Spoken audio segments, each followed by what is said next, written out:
Good morning, students. Taking up the topic of adjectives further, we'll be doing today comparisons of adjectives. I have skipped the topic on page 220 just because it requires a different kind of input and that will be more of explanation, so and you need to focus too much on that, so I'll be taking up that one at the end. And for today we will be taking up comparisons of adjective. Children, comparison of adjectives also refers to degrees of adjectives. As I have told you that adjectives are describing words, they describe the nouns. While describing people, sometimes we start comparing people, comparing two nouns. It could be an object, it could be two places, it could be two animals, it could be anything, but it is related to noun. So that is how the concept is of degrees of comparison. On this page there is a you can see the degrees which have been defined here, how to convert a simple adjective into a comparative and the superlative degree. I'll be not going for each and every detail. We will be taking up the starred parts first, and the rest is your job to read these parts, because these are something which you have already done in your lower classes, so we will not be spending too much time on that. Actually, the part which I will leave is nothing but to frame the degrees. The one adjective is given and how to form the other two degrees of the adjective. Very common rule is to add a word, add er and est to the respective degrees. Comparative takes er and superlative takes est. Howsoever, sometimes because of the last word which has been there for the spelling part, to complete the spelling of a particular word, the spelling or you can say the rule of using this er changes. Basically er is there, but as per the spelling rules, the spelling of that particular word changes. For example, if you have a y at the end, so comparative is framed using IER, because it's a rule of spellings that usually we drop the y and I add I to it to make another form of this word. That's a rule of spellings also, and that is the rule of forming an adjective also. So you kindly read the parts where it is written read, and the start part I will be explaining to you. So coming to the topic, there are basically 3 degrees of any adjective: positive, comparative and superlative. Positive is the simple describing word, or the describing word in its simplest form, the root adjective you can say, which is used to describe a noun. Comparative, as the word shows, is used to compare two things or people. Here you will mention, when you take up the session for the second time, 1:1 means that you are comparing two different things. 1:1. I usually tell my children 1:1. Remember like this, placing your fingers like that. This you come to know when you read the whole sentence. As for example, Harry is dash than Samuel. So we are comparing Harry. One is Harry and one is Samuel. So we are comparing two people at the same time. That is, comparison is between 1:1. So that is how comes the comparative degree. Another hint which your teacher used to give in your lower grades was that when you have to use a comparative degree, you will find the word than in the sentence. But as you move on to the higher grades, children, you need to check the sentence. You need to verify whether, after reading the sentence, whether the comparison is 1:1 or 1:many.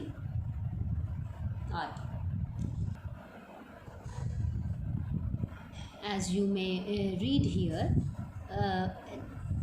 Positive degree is preceded by article a or an. You will always have a or an there before a positive degree. For a comparative degree, I told you already, one hint is that you will have the word than, but as I said, as your level of classes will increase, this rule may not be applicable always.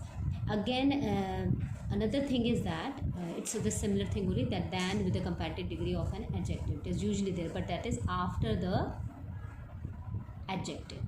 This is before the adjective and this is after the adjective.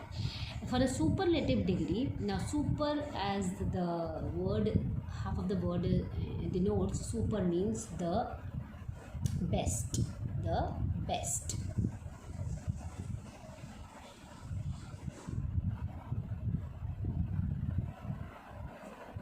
Super means the best. So when you talk about superlative degree, it means you're talking about the best thing there, the most you can say beautiful, or the most intelligent, or the means which is a superb, you can say there is no comparison further for that particular noun.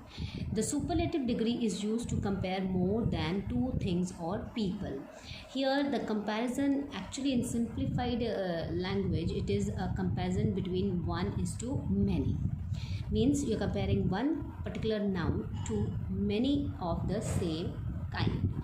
That is how I make my children remember. Comparison means 1 is to 1 and superlative means 1 is to many. That means this one particular noun is super, super in the quality, super in anything, in any respect, you can say, as compared to many of the same kind.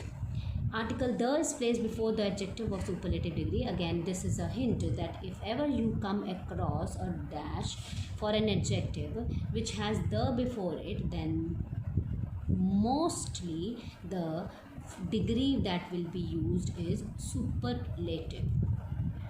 So I hope this part is clear.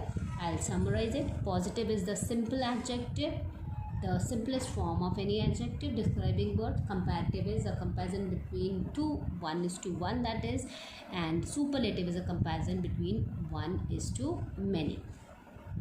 Now talking about formation of degrees of adjective, as I said, some parts I have written there, read, because these things you are already familiar with. Still you give one reading at least to these. The most important one here is, I'll show you where I have written read. It is for the first one, the second one, and here for the third one as well.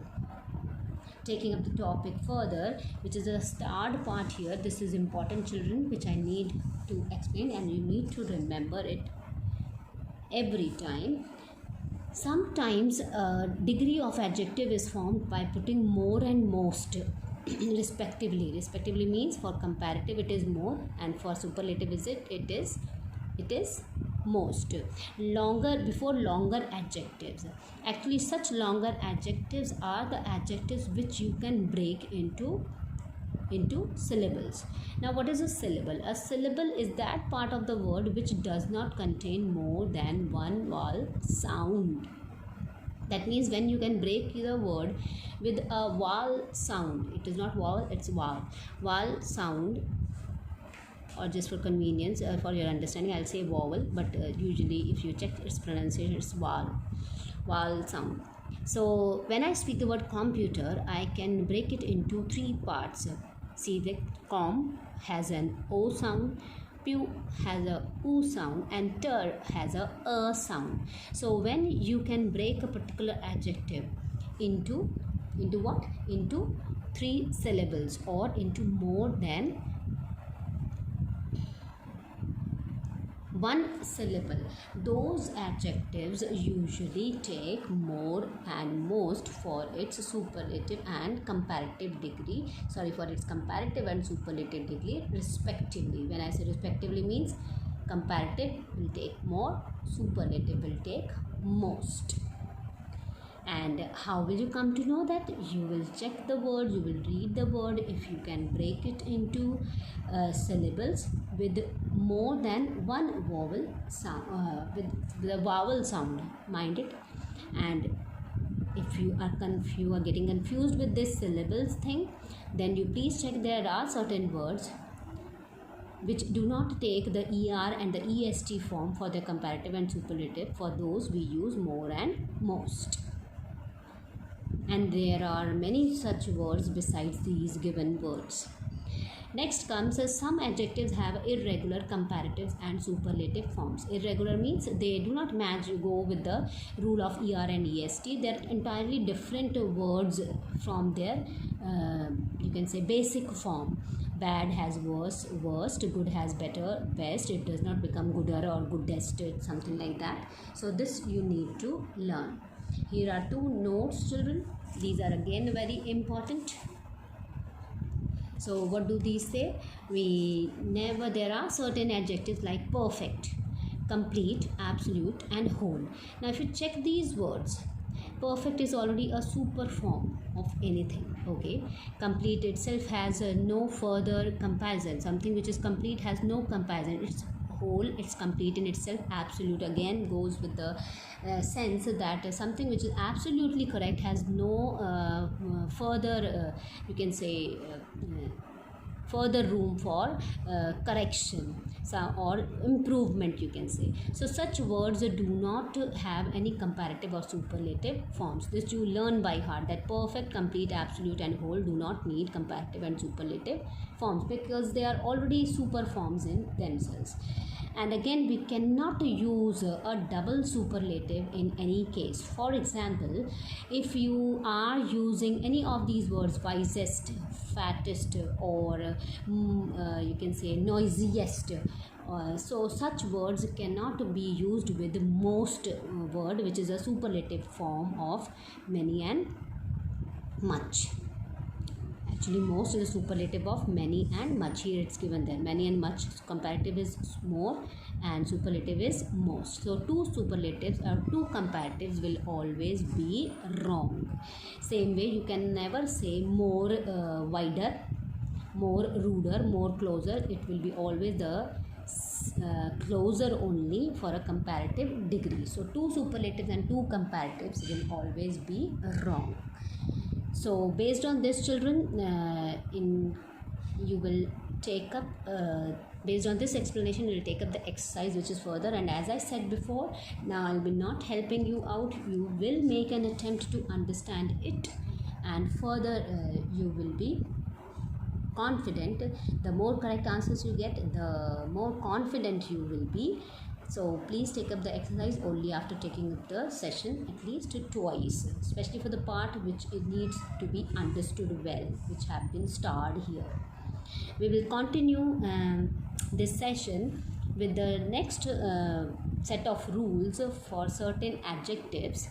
Take a break in between for 2-3 minutes and then you resume the session. This is page 224. Actually, I decided to take up this topic that also only 2 rules, 1 and 4 there, because taking up this page together will again be a difficult thing for you. And on this page, the use of little and few is a bit tricky one. For that, you need to keep 2-3 rules together, and perhaps these two, rule number 1 and for the set of words in rule number 4, are easier ones. So I'll be taking up this along with my session for degrees of adjective. So let's take here. Here I've mentioned the question number, which matches with the rules which I will be teaching you here. This sum and any is for question number A on the adjacent page, and next one, rule number 4, that is elder, older, eldest and oldest, is question number D on the adjacent page. So let's start. Sum and any. You have been using these words sum and any many a times, but now let's just revise why we have been using sum with certain words and any with a certain set of words. Both sum and any mean a certain number or amount. So it can refer to a number also, it can refer to certain amount or quantity as well. They can be used with plural or uncountable nouns. So usually they are used with plural verbs or with the uncountable nouns. Let's see where to use some and where to use any. Children, I'll be taking up these rules for some and any in a comparative form. Comparative means one from here and then one from here, so that you can identify and differentiate what is the difference between the two.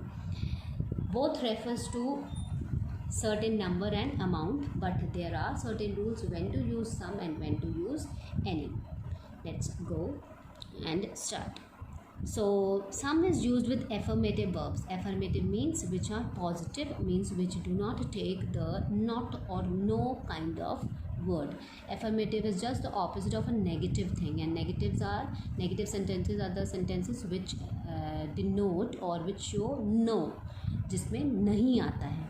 So with affirmative verbs you will use some, and with negative verbs, see the word here, we have a negative verb haven't, and here my verb is bought. It's a affirmative, it is an affirmative verb. There is no negative word here, and here we have a negative verb, that is haven't, not is there, so that makes it negative.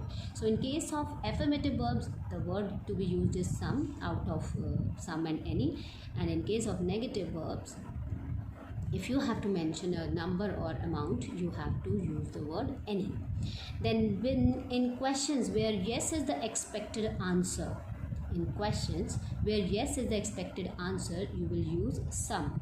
When you say did dash of you hear the bell, possibly some of them might say yes ma'am, or yes the name of the person who is asking this. So that is how you expect a yes from many. Let it be a class from many children then, so some is used. But any also is used with questions. However, in this case the expected answer is, the possible answer is no, or you can say you're not certain about getting the yes as the answer. I hope you are getting it. Just let's read the example so we will be clear with the thing. See here, did dash of you hear the bell? Possibly many of them might have heard, so the word is some. But here, have you got dash problem? Suppose you had seen some upset looks on the face of the person, and you are inquiring about if the person has, you can sense that there is some problem. So in that case, but you're not sure whether it is or not, in that case you will be taking any as your word. Same way, did you get dash response? Did you get dash response? The likable answer is no, or you doubt that the person might not have got any response. So that is how the word has been used, any. The point of difference between the two is that here the expected answer is yes, and here the possibility of a yes answer is very minimal or minimum. Next, when you make offers and requests, that time we use some. For example, would you like some coffee? We won't say would you like any coffee. Would you like some coffee? And here, if the words like hardly, barely and scarcely are there in a sentence, then again it's these words are negative: barely, scarcely, hardly. So with the negative verbs and with negative words, we always use any.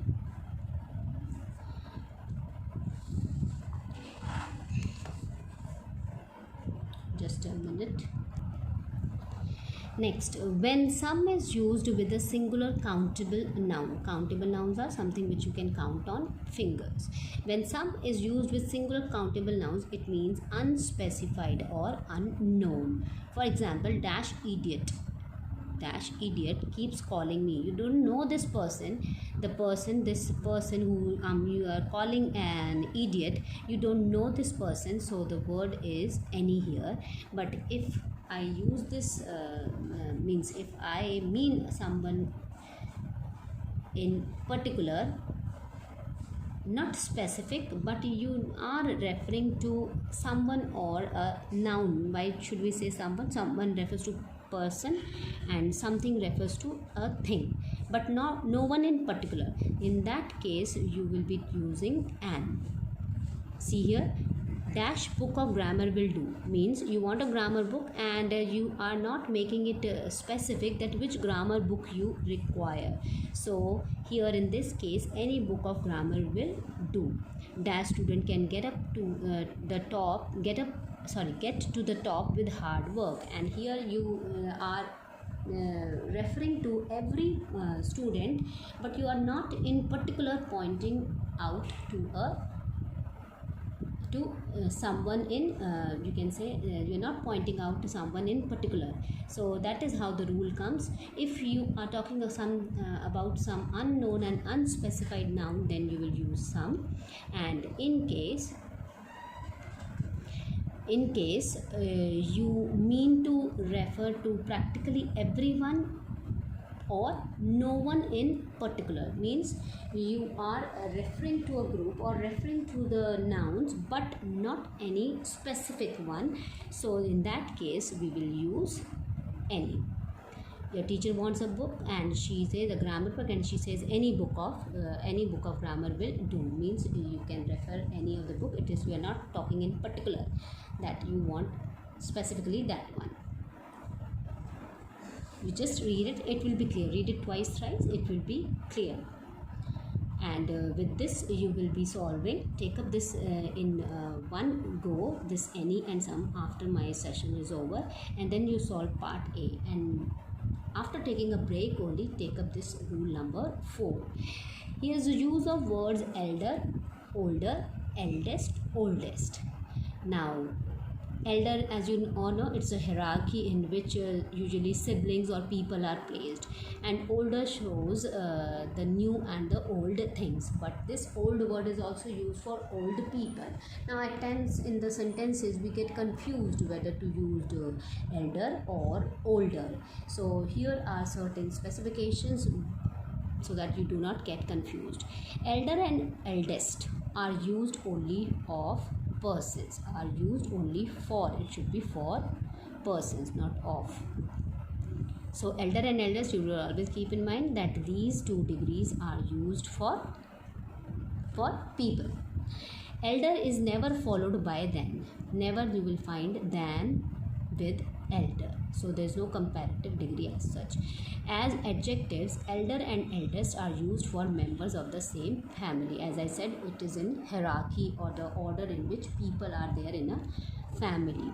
See here, my dash brother is an engineer, elder brother, and there is no than here. Tom is the dash. The means we have to use superlative degree, and superlative degree of elder is eldest. And see the comparison, it is between Tom and other 5 brothers. The usual comparative and superlative forms of old are older and oldest. Older and oldest are used both for living beings and things. Used for both living beings and things. Means you can use it for human beings. Living beings include animals also, but usually it comes in terms of human beings. This word old is used for them. And things also, suppose a monument you are talking about, Taj Mahal is the oldest monument, or let it be any other building. So that is how it comes. So what you have to remember, this is both for living beings and things, and this but keep in mind it is in terms of age and newness. New and old, remember the opposite there. If you get into a fix, you just imagine that can that thing or person be new?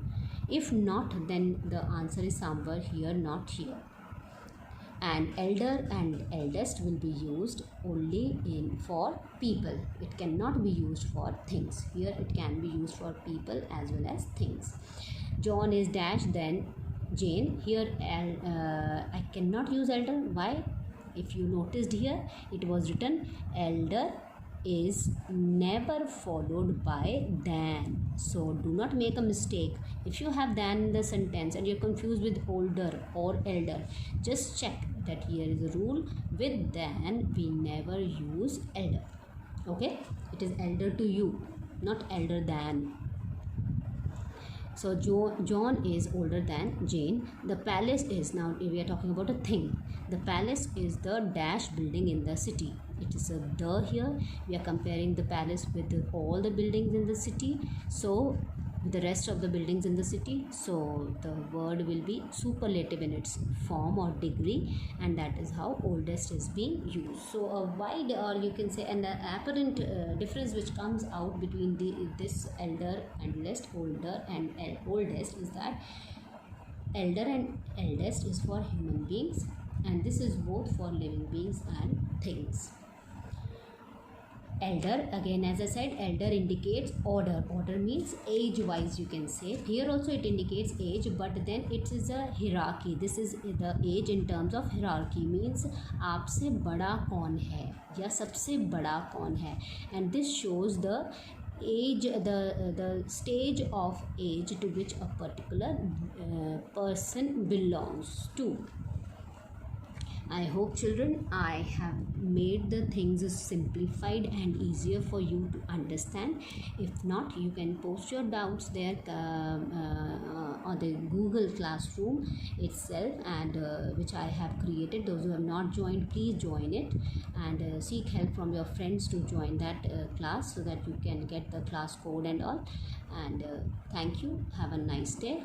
But a reminder here, before taking up the exercise, that is part D related to this explanation, please read or watch this video and watch and listen to this video once again. Do not be in haste, but as I said earlier also, do not leave your work pending. Try to complete it today itself. Thank you, children. Have a nice day.